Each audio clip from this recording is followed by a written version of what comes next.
নমস্কার। দেখুন, এই মুহূর্তে ইলেকশন কমিশনের কাছে একটা বড় একটা চ্যালেঞ্জের বিষয় হয়ে দাঁড়িয়েছে লজিক্যাল ডিসক্রিপেন্সিস। কেন বলছি এই কথাটা? সেই লজিক্যাল ডিসক্রিপেন্সিসের কারণে আজকে কিন্তু এটা ইলেকশন কমিশনকে মেনে নিতে হচ্ছে যে লক্ষ লক্ষ মানুষকে অযথা হিয়ারিংয়ের নোটিশ পাঠানো হচ্ছে। তো দেখুন, এই লজিক্যাল ডিসক্রিপেন্সিসের ফলে হিয়ারিং যেটা হচ্ছে তাতে কী কী ডকুমেন্টসের প্রয়োজন হবে বা কেন এই বিষয়টা হচ্ছে তা আজকে এই ভিডিওর মাধ্যমে আমি পুরোপুরি আপনাদের কাছে ডিটেলসে প্রেজেন্ট করতে চলেছি। ভিডিওটা পুরোপুরি দেখুন। কেন লজিক্যাল ডিসক্রিপেন্সিসের কারণে সবার নামে নোটিশ আসছে তা আমি এই ভিডিওর মাধ্যমে আলোচনা করছি। তো দেখুন, আপনারা এটা তো জেনে গেছেন বা আমাকে আবার নতুন করে বলার কোনো মানে হয় না এখানে, যে টোটাল আমাদের প্রায় ওই 1,36,00,000 মানুষকে হিয়ারিংয়ের আন্ডারে ফেলানো হয়েছে। তার মধ্যে প্রায় 31 লক্ষ লোক ছিল নো ম্যাপিংয়ের আওতায় এবং তাদের হিয়ারিং অটোমেটিক স্টার্ট হয়ে গেছে। এইবার পালা হচ্ছে যাদের নামে লজিক্যাল ডিসক্রিপেন্সিসের নোটিশ ইস্যু হয়েছে তাদের। তো দেখুন, ইলেকশন কমিশন কিন্তু ভীষণ একটা বলতে গেলে একটা বিপদের মধ্যেই পড়েছে বলা যেতে পারে। কারণ 2002 সালের যে ইলেকটোরাল রোল ছিল তা পুরোপুরি কিন্তু বাংলাতে ছিল। এবার সেটাকে রিসেন্টলি এসে ইলেকশন কমিশন কি করেছে, ওটাকে এআই এর মাধ্যমে ইংলিশে কনভার্ট করেছে।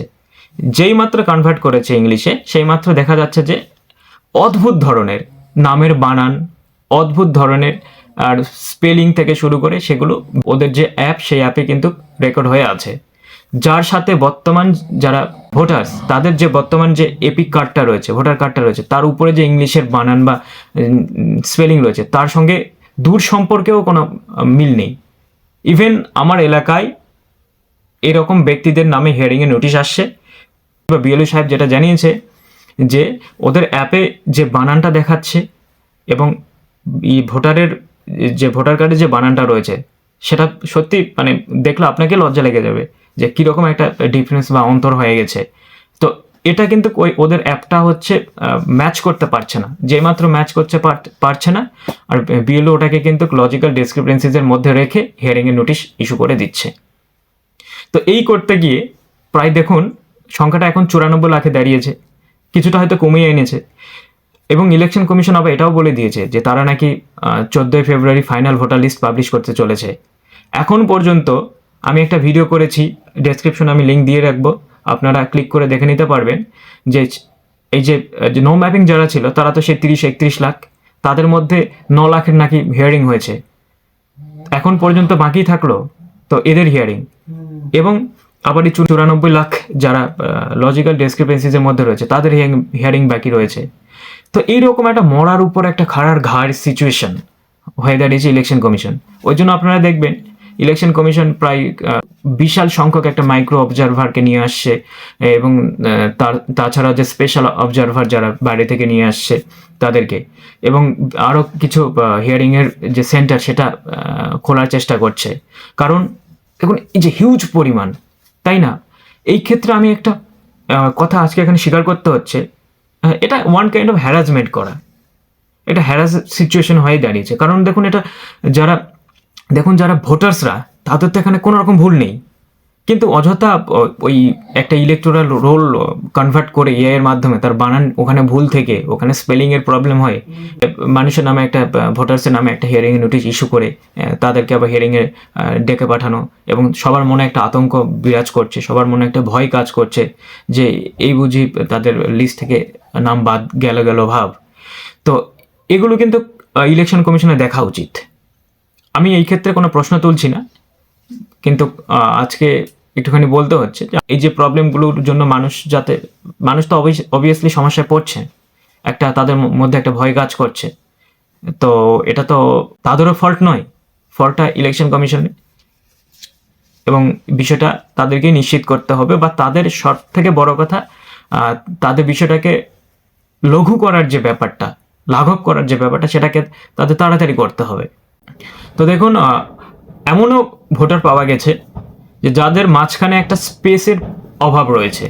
ধরুন যে কারো নাম, একটা নাম হতেই পারে, মিডিল নাম রয়েছে শম্ভুনাথ মণ্ডল, হ্যাঁ, সেখানে কি হয়েছে বলুন তো, নাথকে মিডিল নাম হিসাবে ইউজ করা হয়েছে, কিন্তু ওদের যে রোল, সেখানে দেখা যাচ্ছে নাথকে শম্ভুনাথ দুটোকে একসাথে মার্চ করে দেওয়া হয়েছে এই একটা স্পেসের জন্য। তার নামে লজিক্যাল ডিসক্রিপেন্সিজের যে পয়েন্ট সেখান থেকে নোটিশ ইস্যু করা হয়েছে শুধুমাত্র এইটুকুর জন্য, তাছাড়া অন্য কোনো প্রবলেম নেই।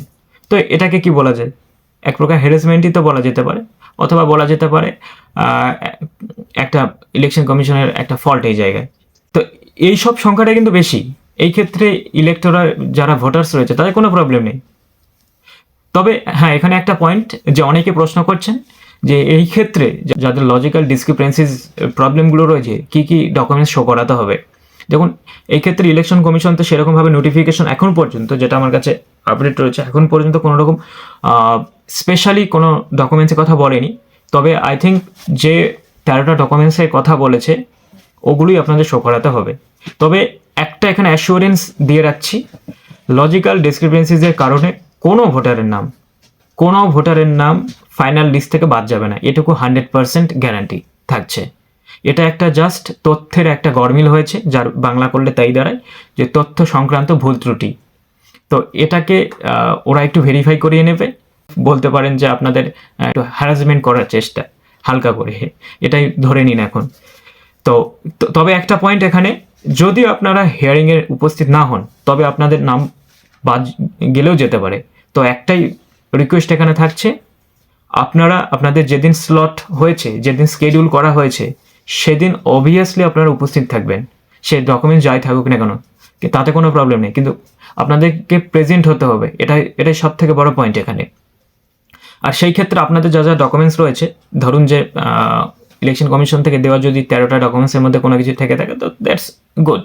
আর না থাকলে আপনাদের যে ডকুমেন্টসটা আপনাদের একদম অথেন্টিক, মানে ধরুন যে নামের যে যাতে কোনো ভুল ভ্রান্তি আবার না থাকে, তো সেটা নেবেন। সেটা হতে পারে এপিক কার্ডটা হতে পারে, সেটা হতে পারে আধার কার্ড হতে পারে, সেটা হতে পারে রেশন কার্ড থেকে শুরু করে প্যান কার্ড। যদিও এই কার্ডগুলোর কথা ইলেকশন কমিশন উল্লেখ করেনি, তবুও কিন্তু এগুলোকে আপনাদের সঙ্গে নিতে হবে। কারণ অনেকের কিন্তু দেখা গেছে যে ইলেকশন কমিশন থেকে বলা যে 13টা ডকুমেন্টস, সেটা মানে কোনো কিছু খুঁজে পাওয়া যায়নি। তো তাদের ক্ষেত্রে তো যা আছে সেটাই দিতে হবে। তো এই ক্ষেত্রে আপনাদের যে ডকুমেন্টস রয়েছে সেটাই আপনারা নিয়ে যাবেন। এবং একটা জিনিস মাথায় রাখবেন, যতটা সম্ভব যে এভিডেন্স যে ডকুমেন্টসগুলো যেগুলো, সেটা যতটা সম্ভব বেশি যদি থাকে সবটাই নিয়ে যাবেন। কারণ আপনি বেশি পরিমাণ ডকুমেন্টস ওদের কাছে প্রোভাইড করতে পারছেন, এক্ষেত্রে একটা প্রবাবিলিটি আপনার বেশি থাকবে। তো এই হলো ডকুমেন্টসের ব্যাপারটা। আর একটা কথা এখানে ইম্পর্টেন্ট, দেখুন হিয়ারিংয়ের যে প্রসেসটা শুরু হয়েছিল সেই সম্পর্কে আমি একটা ভিডিও বানিয়ে দিয়েছি, সেই ডেসক্রিপশন যে বক্সটা রয়েছে সেখান থেকে আপনারা দেখে নেবেন। এবং তাতে আপনারা অনেকে এর আগে জিজ্ঞেস করেছিলেন যে আমাদের তো মাধ্যমিক বা উচ্চ মাধ্যমিক বা হায়ার সেকেন্ডারি বা ধরুন যে হায়ার লেভেলের যে এডুকেশন, সেটা তো কিছুই নেই, সেক্ষেত্রে বোর্ডের সার্টিফিকেট কোথায় পাবো?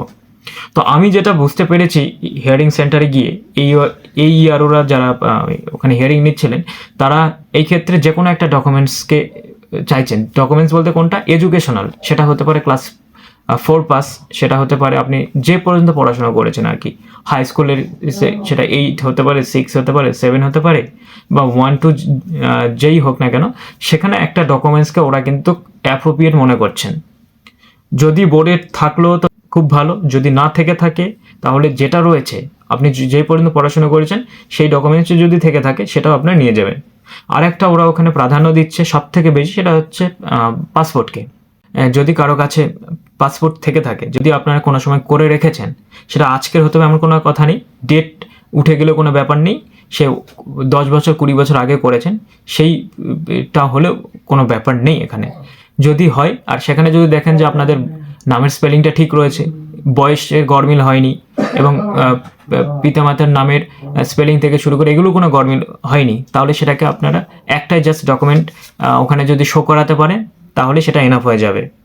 আর যদি কোনো সরকারি বাড়িঘর পেয়ে থাকেন বা পাট্টা সরকার থেকে পেয়ে থাকেন, সেগুলোকে ওনারা কিন্তু ওখানে গ্র্যান্ট করছেন। আর সব থেকে বড় গ্র্যান্টের বিষয় হচ্ছে আপনাদের বার্থ সার্টিফিকেট, যদি সেটা থেকে থাকে তো আর কোনো কিছু প্রয়োজন এখানে হচ্ছে না। সো লজিক্যাল ডিসক্রিপেন্সিসের যে প্রবলেমটা, সেটা জাস্ট একটা হালকা প্রবলেম। এটা আপনাদেরকে নামের নোটিশ ইস্যু হতে শুরু হয়েছে, সুতরাং জাস্ট হিয়ারিং আপনাদের একটা করে আসতে হবে। আর এক্ষেত্রে বলে রাখি যে যাদের এই প্রবলেমটা পিতামাতা সম্পর্কের ক্ষেত্রে হয়েছে, ধরুন যে বাবার সাথে বয়সের সম্পর্ক যদি 15 বছরের মধ্যে থেকে থাকে এবং ঠাকুর দাদুর সঙ্গে যদি 40 বা 55 এরকম একটা গ্যাপ থেকে থাকে, তবে সেই ক্ষেত্রেও কিন্তু আপনাদের নামে নোটিশ ইস্যু হচ্ছে। তখন আপনাদেরকে হিয়ারিংয়ে কিন্তু ম্যান্ডেটরি যেতেই হবে, এবং যে যে ডকুমেন্টসগুলো মনে হচ্ছে যে অ্যাপ্রোপ্রিয়েট, যদি একটা থাকে একটাই, দুটো থাকলে দুটোই, সেগুলো নিয়েই আপনারা যাবেন। আর আর সেই ক্ষেত্রে হিয়ারিংয়ে যাওয়ার পর সেখানে যে প্রসেসটা হচ্ছে সেটা তো আমি একটা ভিডিওতে বলে দিয়েছি, আপনারা ওটা দেখে নিতে পারেন। তবে যে ডকুমেন্টসগুলো আপনারা নিচ্ছেন তাতে আপনাদের সিগনেচার এবং সেই ডেট দুটো কিন্তু উল্লেখ করবেন। তো এই হলো টোটাল ডকুমেন্টসের ব্যাপারটা। আর শেষবেলায় একটা কথাই, যে ভয় পাওয়ার কোনো কারণ নেই। আপনারা অনেকে বলছেন যে আমার তো এ নেই তা নেই, কি হবে না হবে, এটা কোনো কিছু হচ্ছে না। লজিক্যাল ডিসক্রিপেন্সিসের যে প্রবলেম, এটা জাস্ট একটা হালকা প্রবলেম। আপনাদের কিছু তথ্যের গরমিল রয়েছে, তাই সেই জন্য ডেকে পাঠিয়েছে ইলেকশন কমিশন। যদিও এটা আপনাদের ফল্ট নয়, এটা ইলেকশন কমিশন স্বীকার করে নিয়েছে যে তাদের ফল্ট এটা, কিন্তু সিস্টেমের একটা প্রবলেম হয়ে গেছে, এর জন্য আপনাদের কিন্তু প্রেজেন্ট থাকতে হবে। তো মোটামুটি এই ছিল লজিক্যাল ডিসক্রিপেন্সিসের যে প্রবলেমটা, বা শুনানির যে ব্যাপারটা, বা হিয়ারিংয়ের যে ব্যাপারটা, সেই সম্পর্কে ভিডিও। তো এরকম ভিডিও পেতে চ্যানেলটাকে অবভিয়াসলি সাবস্ক্রাইব করবেন এবং ভিডিওটা সবার মাঝে শেয়ার করবেন, যাতে সবাই বিষয়টাকে ভালোভাবে বুঝতে পারে। সো আজকে এই পর্যন্তই। ধন্যবাদ সবাইকে।